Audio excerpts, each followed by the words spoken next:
Good evening to those joining us on WebEx. If you were interested in speaking tonight, please let us know in the Q&A section of the WebEx. Please let us know your affiliation as well when you let us know that you'd like to speak. We're going to get started shortly. First, we will go to those who want to speak that are in the room, and then we will move to the online queue. I will let you know when it is your turn to speak. I'll say your name. At that time, you're going to unmute yourself and turn your camera on. More directions to come. Thank you so much for joining us tonight, and we'll get started shortly. Good evening. I'm George Latimer, Westchester County Executive, and welcome to our 2021 Westchester County Budget Forum. I'm joined tonight by the Director of Operations for Westchester County, Joan McDonald, and also our Assistant Director of Intergovernmental Affairs, Ellen Hendricks, and along with Catherine Chaffee, who's our Director of Communications, and we have other members of our team, Aviva Meyer, who's local here from Mount Kisco, and some of our other folks downstairs who are helping us organize this. This is the second of two public forums where we're inviting individuals to give us testimony on the Westchester County 2021 budget before the budget is finalized. Now, this is a different kind of a forum than you normally have. Most governments, local governments, towns, villages, cities, and county governments, when they do their budget, they're required by law to have a formal public hearing before they adopt it. But that is usually when the budget has been presented by whatever the executive is, the village manager, or in our government, the county executive, the county administration submits the budget to the Westchester County Board of Legislators. That will happen on November 10th.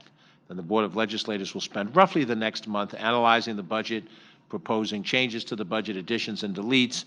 They'll adopt it, and then if we have agreement, we'll sign the budget into law. If there are disagreements, then as county executive, I have veto power, line item veto power. But the important thing about having a budget forum now, prior to the completion of the budget, is to get input for things that might be able to be included in the budget before it's submitted to the Board of Legislators.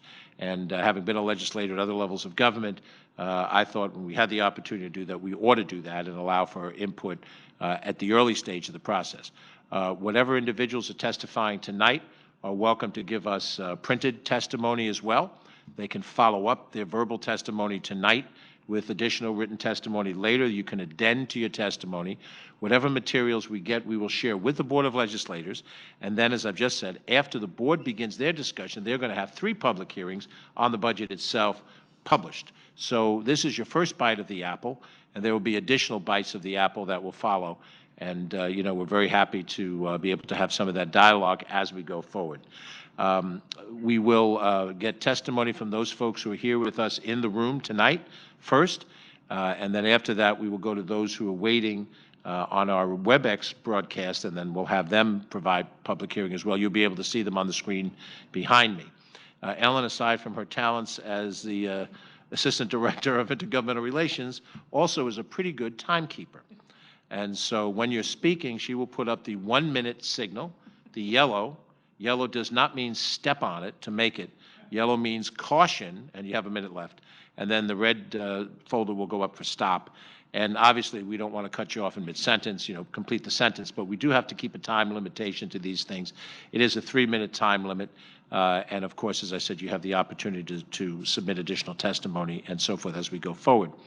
I want to thank very much Mount Kisco Public Library for making this room available, and I particularly want to thank the mayor of the village of Mount Kisco, Gina Piconich, who is with us here. Madam Mayor, if you'd stand for recognition, we'd appreciate it, right? We're happy to have you, here, and we're happy to be back at Mount Kisco for an important event.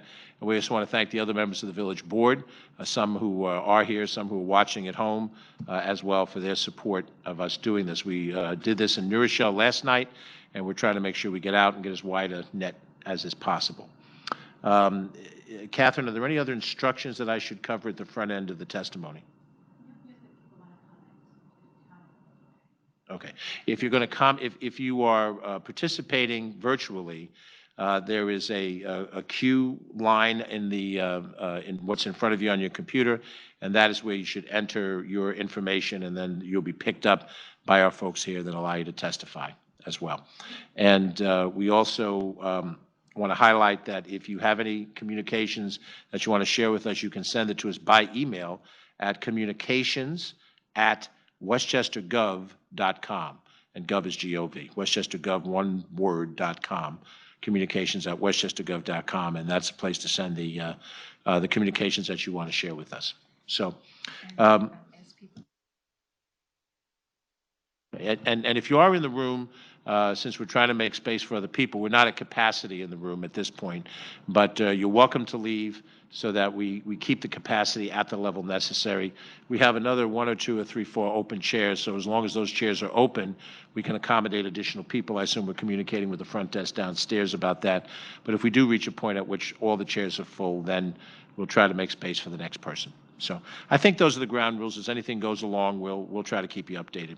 I'm going to announce the speaker who is going to speak first, and then the person who is next in the queue behind them. The microphone, I guess, is here. Is this where we're going to be speaking from, Catherine? This microphone here? Okay, very good. So you come up to the microphone, introduce yourself, and if you're speaking on behalf of an organization, identify the organization. On the cards, some people have done that already. So the first speaker is Terry Kirshner, who's with the Westchester Library System. Very appropriate, Terry, that we're in one of your libraries. And he will be followed by Jason Scugano, who will be speaking following Terry. Thank you for being here. Well, my pleasure, and thank you for being here.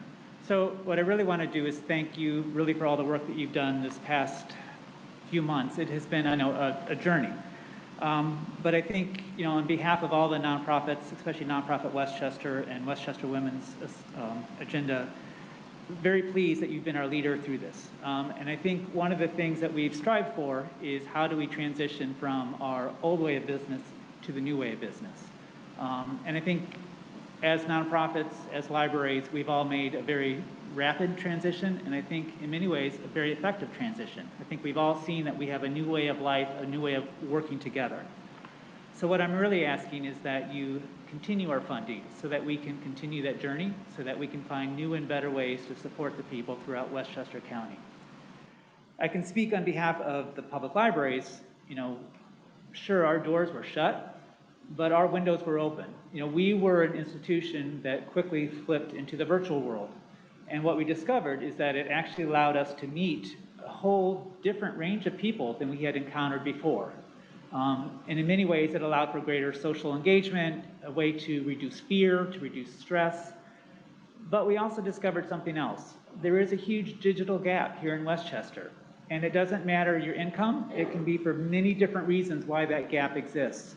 And part of our journey going forward is how do we work together as a partner with the county, with other agencies, and even external fundraisers so that we can also find new ways. But how do we help people get better connected so that we are better prepared as a county going forward in the future should this happen again? So I just ask that, as you think about your efforts and your goals, that you think of the library system as one of your key partners. Know that we're here to continue to help you do your job well as we do our job well.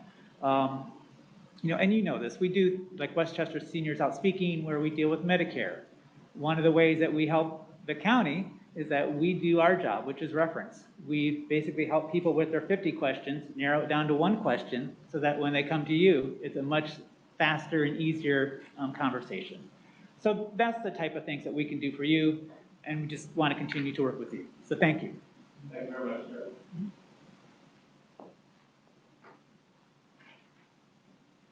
The next speaker is Jason Scugano. I'm not sure I pronounced it right. Scugano.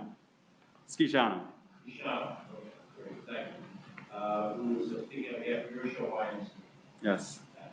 Thank you and good evening. First of all, thank you, County Executive Latimer, as well as Deputy County Executive Jenkins, the County Legislature, and particularly Legislator Terry Clements, for continuing the important business of the county during these unprecedented circumstances.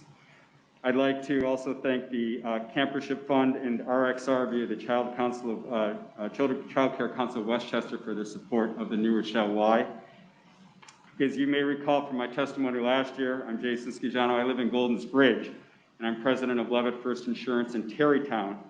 However, I'm on the board of the New Rochelle YMCA despite no connection to New Rochelle. I'm on the board of the New Rochelle Y because I think it provides among the most important educational and healthy living programs in all of Westchester. And it provides these services to residents of Westchester that need them most. youths, seniors, and income-challenged families in New Rochelle and Mount Vernon. Of the many organizations deserving to be included in the county's budget, how many have a physical location at the epicenter of the communities that they specifically target? How many provide daily education, enrichment, and physical fitness to more children, seniors, and low-income citizens? Is there anything more important in these trying times? How many provided a full daycare, childcare program in New Rochelle this past summer so that parents could go to work and do other important things knowing that their children were safe? The New Rochelle was the only place that provided an offering for full-day childcare for 9 continuous weeks with not one incident of COVID. The Y is not just relying on the county, but we need more assistance from the county to provide and expand programs and services that target the county's youths, seniors, and families in need of safe, clean, reputable, local place to pursue learning, recreation, and healthy living. Many of Westchester County's other organizations will continue to be financially impacted by COVID, like the Y, and traditional fundraising has been tough. Y's membership dues are down, not because people don't want to come to the Y, but because they can't afford to pay for the Y. And keep in mind, the Y is one of the greatest values in all of Westchester for nonprofit childcare and fitness options. Jennifer Ryan Safsill, the board, and the Y greatly appreciate the $80,000 that you contributed last year from the county's budget, but we need more funding this year to continue to expand the programs, and in particular, expand our full-day summer camps. I challenge you to think of a more important organization to the County of Westchester, and especially the citizens who are in great need during these challenging times. Thank you so much. Have a good evening. Thank you very much, Jason. Thank you very much, Jason. Appreciate it. I'm going to take the privilege of asking 2 of our important elected officials to share their thoughts at the microphone. It can be general or it can be specific. But again, Mayor Gina Piconich is with us here. Madam Mayor, if you'd grace us with a few words, and we appreciate your presence. And thank you once again for the hospitality here in your community. Welcome, everybody, to Mount Kisco. It's always good to have you, our friends and partners in our community. There was one specific project that I was actually looking for in the capital budget, and that was dealing with the sewer expansion, because I know that that's an important project that we're all working on together in order to benefit the folks in northern Westchester. Being able to expand the capacity will be able to open up further opportunity for folks in the northern area of the county. So I browsed through, I think it's in there, and I know that that's, again, a very important project for all of us. So I wanted to say thank you for that, and for the truly extraordinary partnership that you all continue to provide to all of us at the local level. Thank you. Thank you very much, Madam Mayor. And again, thank you for hosting us here. I'd also like to introduce the county legislator who represents this area and some of the other adjacent communities in northern Westchester, Kitley Colwell. Madam Legislator, say a few words just to of greeting. You can talk about the legislative process as it gets to you as well, whatever is convenient. Thank you. Okay, as long as my glasses don't keep fogging up, which they seem to be doing. Anyway, I think it's so warm. That's fine. Anyway, so yes, Kitley Colwell. I do represent northern Westchester. There they go. And I think that the capital budget looks pretty good to me. I think we've got a few good new projects. I think that we have a challenged operating budget.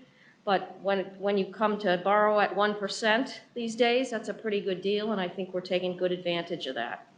I will say, once we were just going through the capital budget at the legislature. We've been through half of the departments today. It was a long slog and had to even carry one over, and we'll see the rest tomorrow. It seems overall that what we thought would be appropriate is coming through on the new capital projects that are being added. So I think that's a really good thing. I think there's been a good spread between the special districts like sewer and water and then the regular capital budget.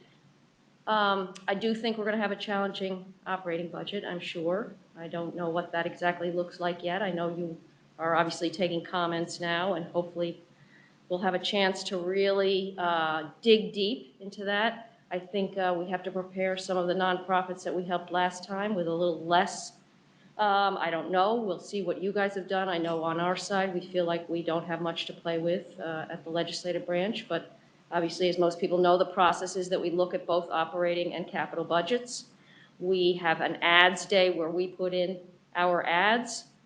Then we have a deletes day where we take things out. We handle and massage, and it comes out sausage. So that we expect, I think, what, by December, beginning of December, where we'll have everything wrapped up and we'll vote on it, and off we go into a very challenging 2021-22 budget. So thank you. Thanks for the opportunity to speak.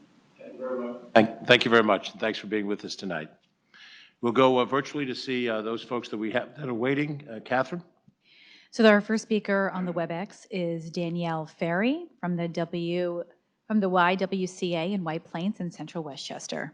Danielle, when you're ready, please unmute yourself and open up your camera.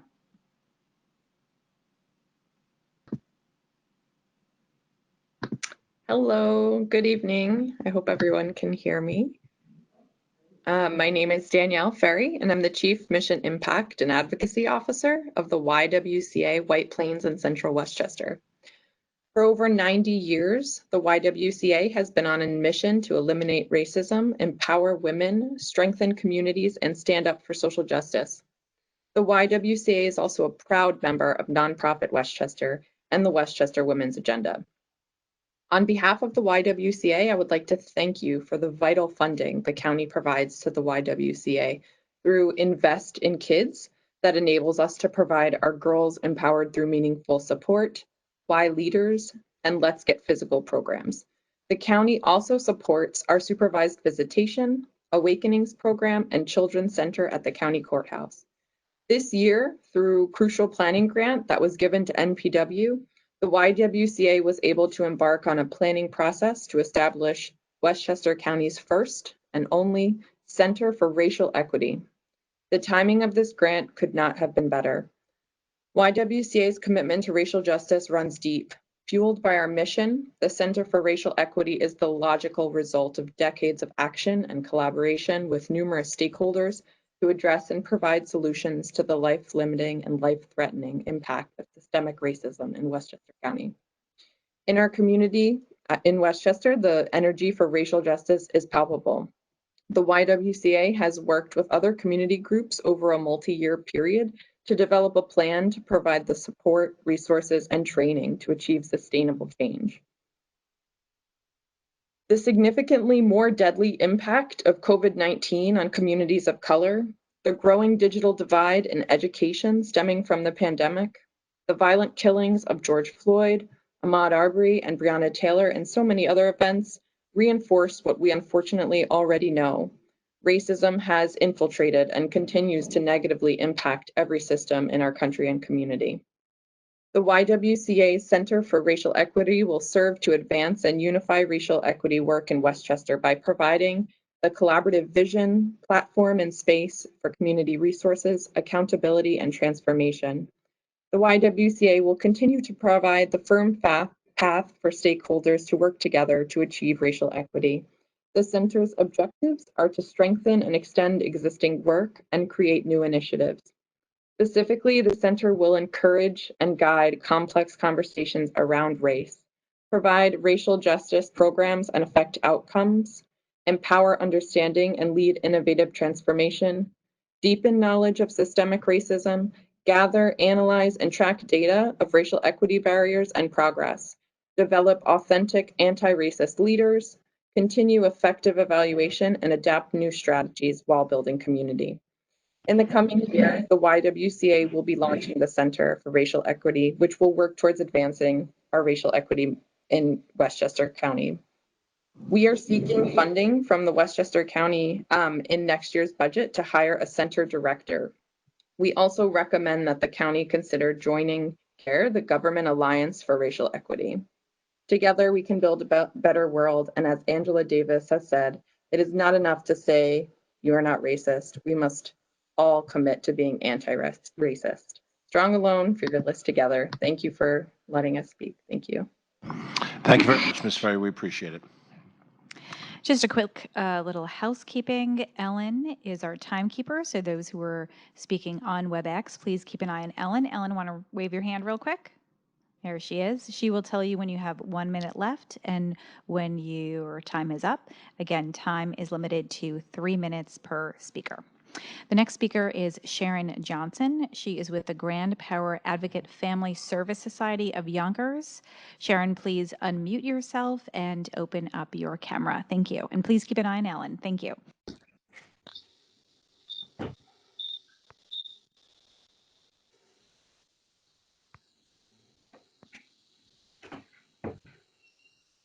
Sharon, when you're ready.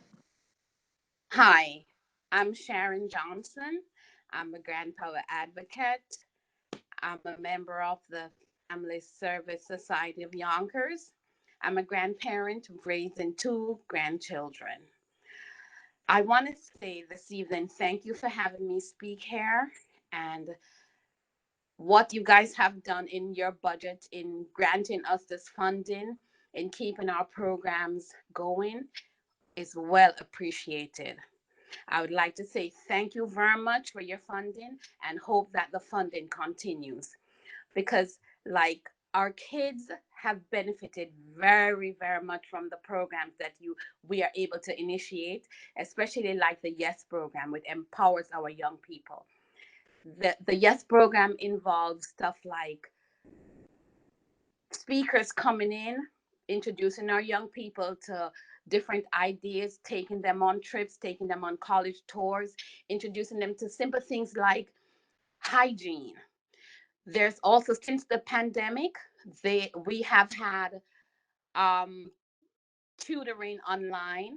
We've had virtual trips. We've had so many involvement. We've had areas where people are able to communicate when we would not be able to see each other. We would not be able to have these relationships. We'd not be able to have these communications. So your funding is very important in helping us to stay connected, for us to learn different things, for us to stay in communication with each other. So as a grandparent, it has been very important to me, not only for my grandchildren, but for myself as well, because just being in connection with other grandparents and other relatives raising children who are not theirs, it has been very, very vital and important to have these programs running where we can go and seek help, where we can communicate with others who are having the same issues that we're having, housing issues, health issues, just even talking, communication like I'm having now. Even being involved in this meeting, it's through Family Service Society of Yonkers that I'm being aware that I can come out and speak here on our behalf. So it's very important for us to have this funding in keeping this program going.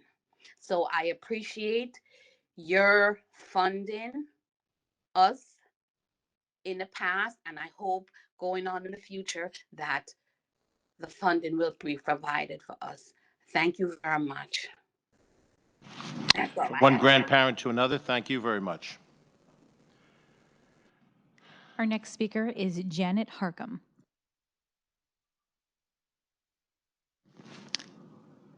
Janet, please unmute yourself and open your camera.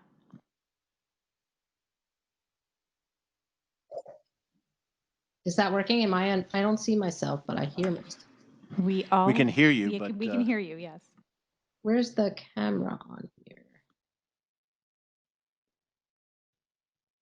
Oh, well, it's not working. I'll just speak then. It's to the right of the audio. Oh, there we go. Start video. Sorry. Got it. Hi, everybody. Thanks for tolerating the technical issue. Thank you for allowing me to speak. I am here as the president of the Friends of Hilltop Hanover Farm and Environmental Center, hoping to keep Hilltop, the county's organic working farm, top of mind. So Hilltop is doing well considering. Through our partnership, we've been able to keep our farmers healthy, important, very important, and get food to the community in a safe manner through an online market and farm stand. The farm stand is open every Saturday from 10 to 4 through Thanksgiving. We are on track to donate around 15,000 pounds of produce to our food pantry partners to help the food insecure. The farm, your organic farm, remains more relevant and more essential than ever. So I guess I'm sort of surprised to see that there's no line item in the budget, in the capital budget this year for Hilltop, in the 2021 capital budget.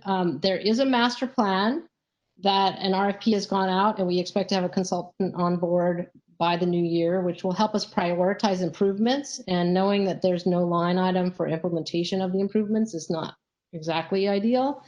So we are, of course, extremely grateful for the past capital allocation that is going to help with such terribly needed deferred maintenance. So really, I'm just here to put a plug in for Hilltop and to continue moving the Hilltop forward in a timely and strategic manner, moving forward together with the Friends and with the county. And, you know, I'd love to see a change in that capital budget so we can keep things moving along. That's my commentary. Thank you so much. Thank you, Janet. And we'll look into the issue that you've raised, both within our situation and the executive branch. And now that the budget, the capital budget, has been submitted to the legislature, it is subject to review. It's subject to amendment. So the opportunity between the executive and the legislative branch, if we have missed something, that there is an opportunity for us to correct that. And I know that Kitley's making a note, as are we, so to take a look at Hilltop Hanover and make sure that we're where we need to be on it. So thank you very much, Janet. Before we go on to the next person, if we have anybody who's either in the room now or can hear us in the building, we're happy to take additional in-room testimony as well. So if anybody, and maybe you haven't signed up to testify, but you'd like to share a few words, give a general insight or a specific one, we're happy to take that. With that, Catherine, we'll go back to the virtual speakers. Virtual world. Here we go. The next speaker is Lucia Hernandez from the New York Civil Liberties Union. Lucia, just unmute your microphone and open up your camera, and you can get started. Great. Thank you all so much for being here, and thank you for holding this forum. My name is Lucia Hernandez, and I'm the Deputy Director for the New York Civil Liberties Union's Hudson Valley chapter. I'm also a resident of Yonkers. I think we all know that we're currently facing an unprecedented crisis. We are in an unsettling and insecure place, and I recognize how hard it is to have to make difficult decisions, particularly in this climate when it comes down to allocating funds. Yesterday and today, we've heard from many organizations that provide crucial support to the Westchester community come up here and urge the county to fund programs like education, childcare, eviction protection, and more. Far too often, when it comes time for governments to make hard decisions about what to do with their budget, these programs are the first on the chopping block. Of the 3,141 counties in the nation, Westchester is the 48th richest. Scarsdale is number 2 on Bloomberg's annual Richest Places Index, with a median household income of over $452,000. According to Feeding Westchester, we also have about 400,000 people in our county who are food insecure. Once lawmakers let the moratorium on evictions expire, we'll also see an enormous uptick on evictions. Our county has the ability to do so much more to showcase the spirit of community that we have here in Westchester. We have the means to be able to help the thousands of people in our county who are struggling to make ends meet. What we need is political will, and for those empowered to start diverting real money to services that heal rather than break apart our communities. We need to make sure that we are not overfunding institutions that cause harm to Westchester residents. We are spending way too much money on incarcerating people in Westchester. In 2016, Westchester taxpayers spent over $144 million on jails in this county. We have been able, through reforming our harsh bail laws and focusing on good policy, to reduce the number of people who are incarcerated in the county significantly. This is a huge step, but we need to go further. We also need to ensure that overly inflated police budgets are not given more funding while services that provide crucial support are cut. We need to work to build up services that get at the root causes for why people commit crimes, funding mental health agencies, domestic violence programs, and substance abuse treatment centers. We need to make sure that people have a place to sleep, that people have enough to eat, and that their basic needs are being taken care of. We do not need to be funneling more money into a police force and relying on officers to handle situations that they do not have the training or the expertise for. Budgets are not merely numbers on a page. They showcase our priorities and they support our future. I'm here today speaking to hope that you'll do what's right to make the future of Westchester bright, even in turbulent times. Thank you. Thank you very much. The next speaker is Constance Kehoe from Revolutionary Westchester 250. Constance, when you can, just open up your camera and your microphone, please. Okay. I think you can hear me, but I don't think you can see me. That is correct. Okay, I'm not sure where the camera is. It's to the right of the audio button at the bottom of the screen. Oh, start video. All right, I think I got it. So, hello and thank you. Can you see and hear me? We can. Yes, we can, Constance. Thank you. You're right. Well, thank you so much to everybody in the county for supporting in the early days the project that I am president of, which is called Revolutionary Westchester 250. And it's an educational and awareness program about the role of Westchester County in the American Revolution. And there will be a 250th anniversary, which is now 6 years away. So we have been involved at the state level now and a bit at the federal level. But what I really want to thank you for is the flexibility that I was able to switch gears with the funds that were available to me, which was to meet physically with people and have events. Actually, right where you are in Mount Kisco Library, we had last year, more than a year ago, about 100 people who came at 10 in the morning on a Saturday to hear about the exciting relationship that George Washington had with the French, the General Rochambeau, and what happened in Mount Kisco. So what we were able to do this year was to produce short videos about places in Westchester that are important places. So with that early funding in the last budget, I'm happy to say that we just finished the last edit of the last 3-minute video, and these are going to be free and available. I've actually talked to your first speaker, Terry Kushner, to be sure that libraries would be comfortable using this kind of video. So I'm sorry that we haven't been able to be at all the libraries that we were the year before, because I think the excitement about families and just history enthusiasts to get together and actually learn for the first time that something happened right down the road. So thank you for the support, and I hope we'll be able to be involved this year too. Thanks. Thanks you. Thank you, Connie. And our next speaker, who is our last speaker at this time, is Mark Morganelli from the Jazz Forum Arts. Again, to those who are tuning in virtually, if you are interested in speaking, please let us know in the Q&A section of the WebEx, and we will add you to the queue. Mark, if you can at this time, unmute your microphone and open up your camera. Thank you. Okay. Let's see. Mute, unmute. Bottom right by the audio button. Okay.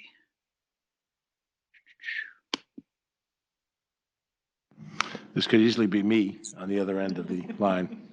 I've got the start video. Let's see. That would be the button, yes. And can you hear me? We can hear you and we can see you. There you go. How do you know? Boy. Hello, George. How are everybody? How you doing? Good, Mark. Thank you for coming. Certainly. So I'm speaking on behalf of our nonprofit, Jazz Forum Arts, which is now we're in our 36th year, hard to believe, and 25, almost 28 of those in Westchester. having started the Jazz at the Music Hall series in Tarrytown, which ran for 22 years.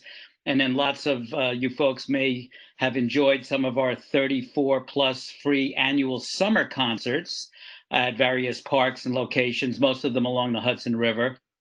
Unfortunately, due to COVID, we had to suspend those this year, but thankfully the Village of Sleepy Hollow hired my band to play 5 free concerts for 5 at Horan's Landing in Sleepy Hollow. So that was nice to at least get something in and keep our streak going for 35 years of free summer concerts from New York City to Westchester.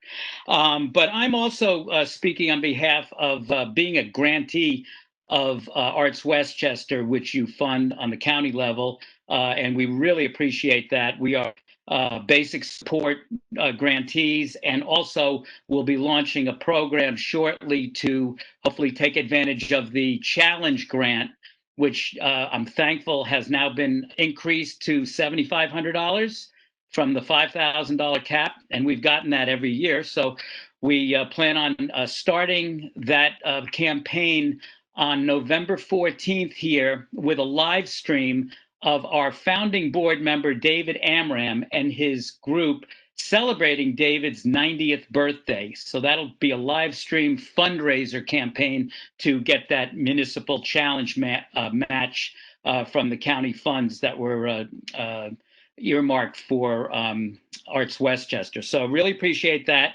We have an ongoing series of Thursday live streams. And actually, this Saturday, we're collaborating with an entity in Hastings-on-Hudson to present 2 bands alternating live stream from our jazz forum. It'll be the first time that we're doing this in the 8 months that we've been closed with the club. So that said, thank you so much for your support, and stay healthy, everybody. And thanks for your support of the arts. Thank you very much, Mark. We appreciate your testimony. I want to remind anyone that may be watching this, whether they've spoken or yet to speak or would like to speak, that we welcome your testimony in writing. Oftentimes, the general 3 minutes gives us a point of view, but then you follow up with some detail outlining how the money that you seek to support would be used. But it's also any part of the county budget, not just those organizations that need some spending, but any part of the county budget is fair game for discussion. Catherine, we have folks online yet still? Very good. So the next speaker is Seth Diamond from Westchester Jewish Community Services. Seth, please open up your microphone and your camera and keep an eye on Ellen, who will let you know how you're progressing with time. Okay, thank you very much. And good evening, County Executive, to you and your team. As you know, my name is Seth Diamond, and I'm the Chief Executive Officer of Westchester Jewish Community Services, the largest provider of outpatient mental health services in the county. I want to thank you, County Executive, for your leadership during the pandemic, and especially in recognizing the importance of mental health services during these difficult months. And I also want to commend DCMH Commissioner Michael Orth, who has always been a strong and creative partner to all mental health agencies, and whose presence we have appreciated even more during these past months. As you know, this has been a time of tremendous challenge for all the residents of the county. The stresses and struggles have come to us all year and don't seem to be letting up. Many are concerned not just for themselves, but for their children, young and old, out there in a world they never expected, and will be growing up in a world with still so much uncertainty. We have concerns for our parents, with whom contact, and certainly in-person contact, may be difficult, leaving us unsure at times of how they are dealing with all of this. And of course, we have concerns for ourselves. The never-ending pressures of a year that can't end soon enough have to take a toll. And what does that mean for us? And how can we best prepare ourselves? You don't have to deal with this stress, this pressure, alone. WJCS and agencies like us are here to help the people of Westchester, and we want the people of the county to know that. We have clinicians who can provide assistance through confidential and comforting sessions. We would like to work with your administration to get the word out through social media and other channels, so people realize it is okay to ask for help, and we are here to provide it. For those on Medicaid, the help will be offered free of charge.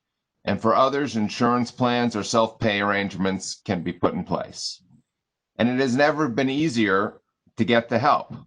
While in the past seeing a clinician required a visit to an office, now it can all be done remotely from the privacy of your home, office, or wherever works best for you.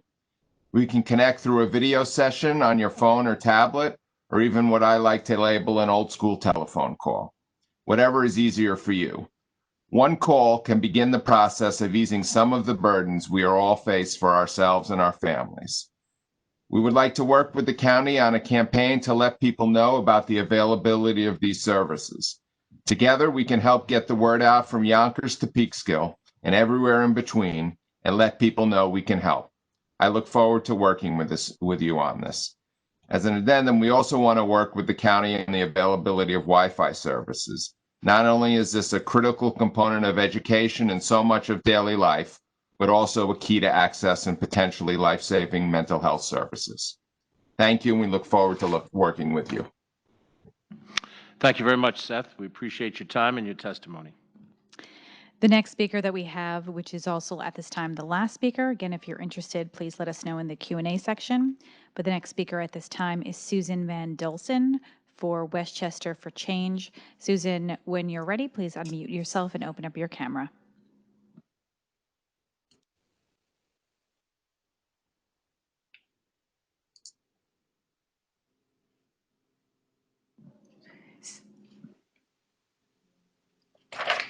Hello? Can you hear me? We can hear you, but the fire station is going on. Just give us a second. We'll make sure that the fire horn is completed its mission, and it is not yet, so let's hold on.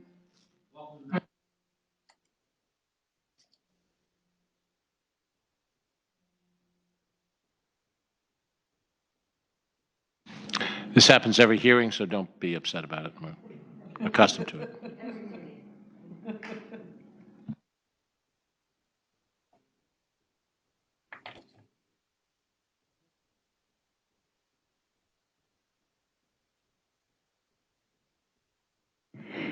Susan, whenever you're ready, the fire alarm has stopped.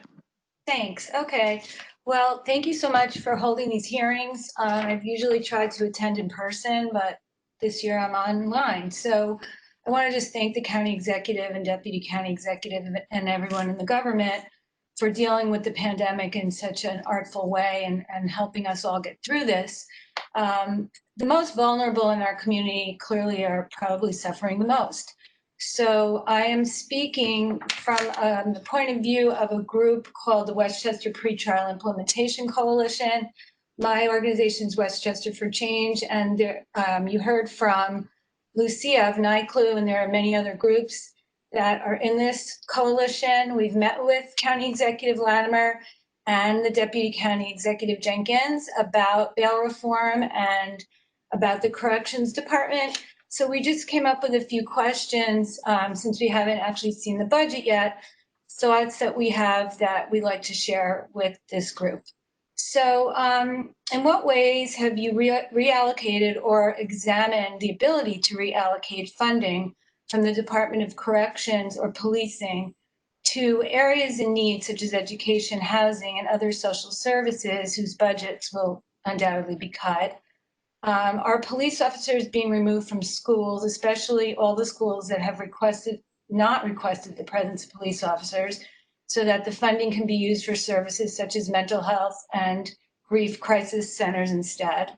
And what are you doing to shift money away from policing and toward community resources that we know keep people safe as we continue to see the trends of low police presence in the neighborhoods with the most resources? Are you or your colleagues doing anything to encourage state elected officials to co-sponsor bills that will tax the ultra wealthy so that we can fill gaps in our budget where needed?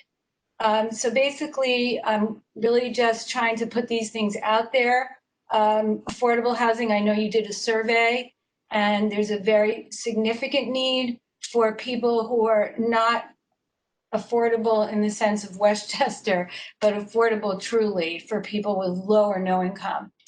So I just wanted to, share our thoughts, and we know we've had conversations with you about funding for community programming and reallocating this funding. And I just hope in the budget we'll be able to see that happen even in these most dire of times. So thank you for letting me speak, and have a good evening, everybody. Thank you very much, Susan. Appreciate your testimony, and these are questions that will no doubt have some answers to when the budget is released, and then there'll be dialogue after that point through the Board of Legislators. So thank you again. Do we have any other speakers virtually? All right, at this point, if you are watching this and have not yet spoken and you wish to have your voice heard, this would be the time to do it. If we have no other speakers, we will wrap this session up in about 13 minutes at 8 o'clock. So that we give people ample opportunity to speak within the hour. But if everyone is satisfied who wants to be heard, then we'll remind them again just in a few minutes that we'll take written testimony. And then once the budget is released, the Board of Legislators will have a couple of sessions that will allow for that to be done. But in the meantime, there seems to be no one here in the room that wishes to speak and no one virtually, so we'll just go into an informal pause. And at about 8 o'clock, I'll gavel the meeting closed if there are no other speakers. But this will give a chance for some of my colleagues to take a bit of a break. And if we do have a speaker that materializes, we'll resume our positions, but we'll keep the WebEx line open so that if there is another speaker, you'll be able to hear them. But for the moment, we're taking a pause for about 10 minutes or sooner if we have a speaker. Thank you all for your patience, and we will be back online in a few minutes.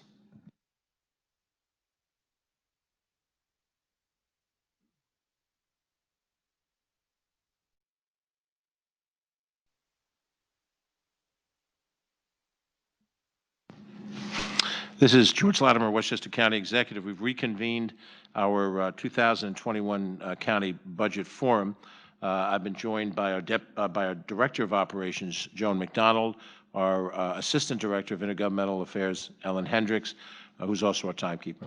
And we're here taking testimony from individuals that want to give us input before the final preparation and presentation of the Westchester County budget for 2021 to the Westchester County Board of Legislators. In the room, we're joined by County Legislator Colwell and the Mayor of the village, Gina.